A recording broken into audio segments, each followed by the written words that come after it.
എല്ലാ ഞായറാഴ്ചകളിലും വീട്ടിൽ ബീഫ് വെക്കും. അതൊരു പതിവാണ്. കാരണം ഞായറാഴ്ച ഉച്ചയ്ക്ക് ബീഫ് ഇല്ലാണ്ടൊരു ചോറ് ഞാനൊരു മടിയാണ്.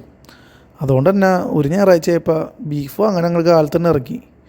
ബീഫ് അങ്ങനെ എപ്പോഴും നമ്മൾ ഒരു കാലത്ത് തന്നെ പോകണം, എന്നാലേ നല്ല ബീഫ് കിട്ടുള്ളൂ. അങ്ങനെ എപ്പോഴും അങ്ങനെ കടയിലെത്തി. പക്ഷെ ഞാൻ ചെന്നപ്പോൾ ഇത്തിരി വൈകി. കാരണം 8-9 മണിയായി. എനിക്കാൻ പെട്ടെന്ന് വൈകിപ്പോയി. അങ്ങനെ അവിടെ നിന്ന് 1 കിലോ ബീഫ് അങ്ങോട്ട് വാങ്ങിച്ച്. ഞങ്ങളുടെ പോത്തിറച്ചിനാണ് ഈ ബീഫ് എന്ന് പറയണത്. ചിലയിടത്ത് ബീഫ് എന്ന് പറയുമ്പോൾ കാള, പശു അങ്ങനെ വേറെ ഇരിക്കുള്ളൂ. എല്ലാവരും ഉണ്ട്. ഞങ്ങളുടെ പോത്തിറച്ചിന് ബീഫ് എന്ന് തന്നെ പറഞ്ഞ് വാങ്ങാറ്. 350 രൂപയാണ് കിലോ പറഞ്ഞത്.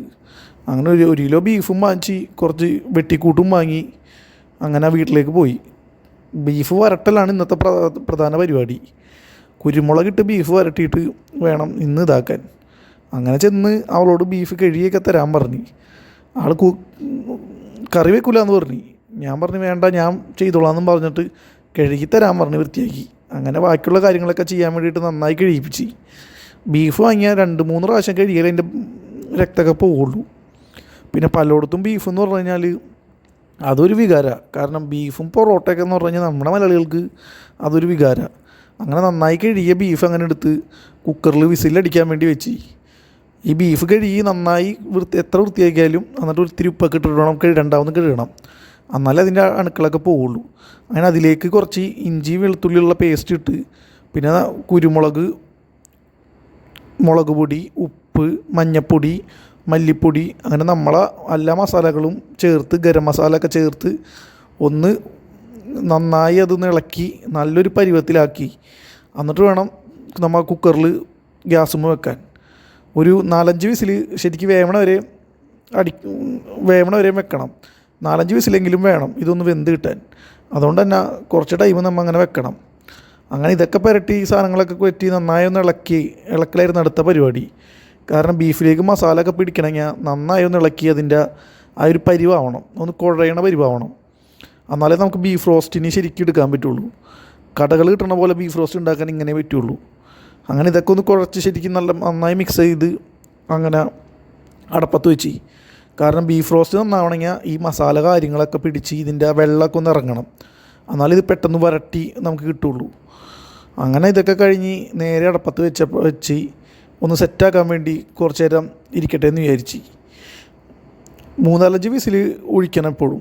പിന്നെ ഇത്തിരി വിനാഗിരിയും കൂടെ ഒഴിക്കണം കേട്ടോ, പറയാൻ മറന്നുപോയി. കാരണം എന്നാലേ അതിൻ്റെ ഒരു പെർഫെക്ഷൻ കിട്ടുള്ളൂ. ബീഫ് വേണമെങ്കിൽ എങ്ങനെയെങ്കിലും ഒരു 5 വിസിലെങ്കിലും വേണം. അത് മിനിമം ഓട്ടം ഞാൻ പറയണേ. ചില ബീഫിന് 6-7 വിസിലെങ്കിലും അടിച്ചാലേ അത് വേവുള്ളൂ. ബീഫിൻ്റെ വെള്ളമൊക്കെ ഇറങ്ങിയാലേ നമുക്ക് ശരിക്കും ഈ സാധനം വരണ്ട് കിട്ടുള്ളൂ. അതുകൊണ്ട് തന്നെ ചോയിനി സെറ്റ് ആക്കണം. അങ്ങനെ ഇത് 5-6 വിസിലേക്ക് ശേഷമുള്ള ബീഫിൻ്റെ ഈ അവസ്ഥയാണ് ഈ കാണുന്നത്. കാരണം ഇതൊന്ന് ശരിക്ക് ഉള്ള മസാലയും അതിൻ്റെ ബീഫിൻ്റെ ഉള്ളിലെ വെള്ളവും ഒക്കെ ഒരുമിച്ചൊന്ന് ഇറങ്ങി ഒരു കറിയുടെ രൂപത്തിലായി ശരിക്കും. അങ്ങനെ ഒരു അടപ്പത്ത് ഉരുളിയൊക്കെ വെച്ച് വിറകടപ്പിലാണ് ശരിക്കും ബീഫ് വെക്കേണ്ടത്. അതും നല്ല ഉരുളിയിൽ. ഗ്യാസും വെക്കണേക്കാളും നല്ലത് വിറകടപ്പിൽ ആ ചൂടുകൂടി അങ്ങനെ വെക്കണം. വെളിച്ചെണ്ണ കൊഴിക്കലായിരുന്നു പിന്നെ എൻ്റെ പരിപാടി. വീഡിയോ ഇപ്പോൾ അവളെ കൊണ്ട് എടുപ്പിച്ച്. വെളിച്ചെണ്ണ കൊഴിച്ച് നന്നായി വെളിച്ചെണ്ണ ഒന്ന് ചൂടാക്കണം. ആദ്യം തന്നെ വിറകടപ്പിലാവുമ്പോൾ എപ്പോഴും ആ തീ അങ്ങോട്ട് ഉണ്ടാവും, നല്ല ചൂടായിരിക്കുള്ളൂ. ഗ്യാസിനെ അപേക്ഷിച്ച് ബീഫ് എപ്പോൾ വെക്കുമ്പോഴും വരട്ടി വെക്കുമ്പോഴും ഇതാണ്.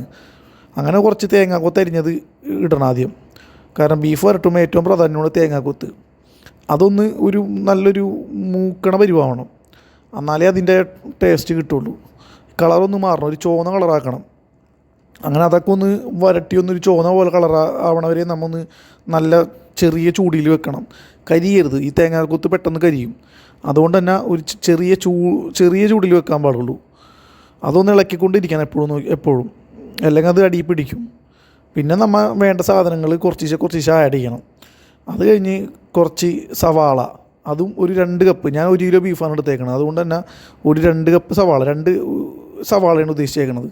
അത് ചെറുതാക്കി എരിഞ്ഞിട്ട് അതും ഇടണം.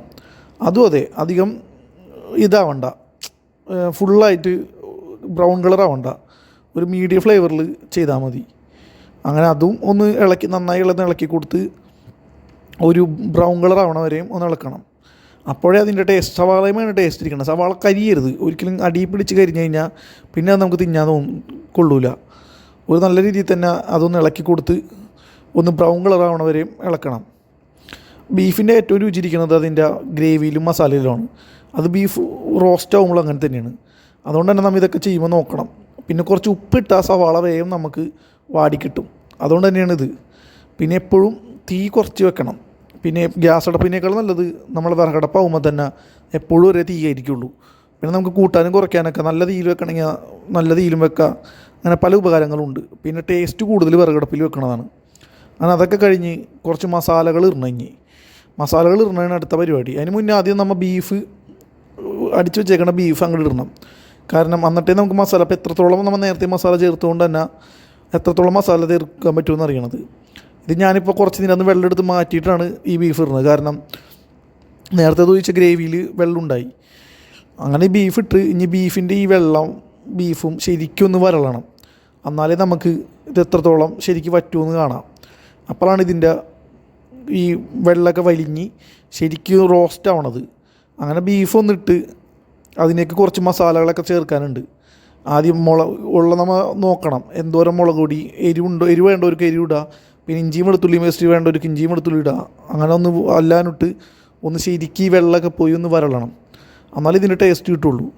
അങ്ങനെ ഞാൻ കുറച്ച് വെളുത്തുള്ളിപ്പൊടിയും ഇഞ്ചിയും വെളുത്തുള്ളി പേസ്റ്റും കുരുമുളകും മല്ലിപ്പൊടിയും മഞ്ഞൾപ്പൊടിയും ഒക്കെ ഒരേ സ്പൂൺ വെച്ചിട്ട്, കാരണം നമ്മൾ നേരത്തെ അടിച്ച് വെച്ചപ്പോൾ ആ വെള്ളത്തിലേക്ക് ശരിക്ക് ഈ മസാലപ്പൊടി ഒക്കെ ഇറങ്ങിയ കാരണം അധികം ടേസ്റ്റ് കിട്ടാൻ ചാൻസ് കുറവാണ്. നമ്മൾ എന്നിട്ട് ഈ വെള്ളം കൂടെ കൂട്ടിയിട്ട് ഒന്ന് ഇരിക്കണം. എന്നാലേ ഈ സാധനം റെഡി ആവുള്ളൂ. അപ്പോൾ നമുക്ക് വേണ്ട അളവിൽ തന്നെ ഓരോന്നായി ചേർത്ത് കൊടുക്കുക. ബീഫ് എപ്പോഴും ശരിക്കും ഈ ചൂടിൽ തന്നെ ഇടുമ്പോൾ ഫുള്ളായിട്ട് അതിൻ്റെ മസാലകൾ കാര്യങ്ങളൊക്കെ പിടിച്ചോളും. അങ്ങനെ ഇതൊക്കെ ചെയ്ത് നന്നായി ഒന്ന് ഇളക്കി കൊടുക്കണം. അടി പിടിക്കാണ്ട് നോക്കണം ബീഫ് എപ്പോഴും. മുളക് പൊടിയും മഞ്ഞൾപ്പൊടിയും മല്ലിപ്പൊടിയും പിന്നെ നമ്മുടെ ഗരം മസാല, കുരുമുളക് പൊടി, പിന്നെ ബീഫിൻ്റെ തന്നെ ഇഞ്ചിയും വെളുത്തുള്ളി പേസ്റ്റ്, ഇതൊക്കെ കൂടി ഇട്ട് ഒരുമിച്ച് നന്നായി നല്ലൊരു 10-15 മിനിറ്റ് ഒന്ന് ശരിക്കും ഇളക്കി കൊടുക്കണം. എന്നാലേ ബീഫിൻ്റെ ഒരു ടേസ്റ്റ് കിട്ടുള്ളൂ. ഞാനിതൊക്കെ ഇട്ടിട്ട് പയ്യെ പിന്നെ ഇളക്കലായിരുന്നു. കാരണം അല്ലെങ്കിൽ അടി പിടിക്കും. നമ്മൾ 2 കിലോ ബീഫ് വാങ്ങിക്കഴിഞ്ഞാൽ തന്നെ ഇതിൻ്റെ ബീഫ് ചുരുങ്ങി അത് 1 കിലോയായി മാറും. അതാണ് ഈ ബീഫിൻ്റെ പ്രത്യേകത. ബീഫ് വരണ്ട് വരുമ്പോൾ ഏറ്റവും കൂടുതൽ അങ്ങനെയാണ് ആവാറ്. അതുകൊണ്ട് തന്നെ കുറച്ചധികം ബീഫ് നമുക്ക് ബീഫ് റോസ്റ്റ് വേണമെങ്കിൽ നമ്മൾ കുറച്ചധികം വാങ്ങിയാലേ ഇത് നടക്കുള്ളൂ. ഇതാണ് അവസാന ലുക്ക്. ഇത് അധികമായി ഫുള്ളായിട്ടില്ല. ഇനിയൊരു ഇത് കറുത്ത ഷെയ്ഡാവണം. ഇത് കണ്ട് ഇരിക്കുന്ന ലിച്ചുവാണിത്. ബീഫും തിന്നാൻ വേണ്ടി കൊതിച്ചിരിക്കുന്ന ലിച്ചുവിൻ്റെ പടമാണ് പിന്നെ എടുത്തേക്കണത്.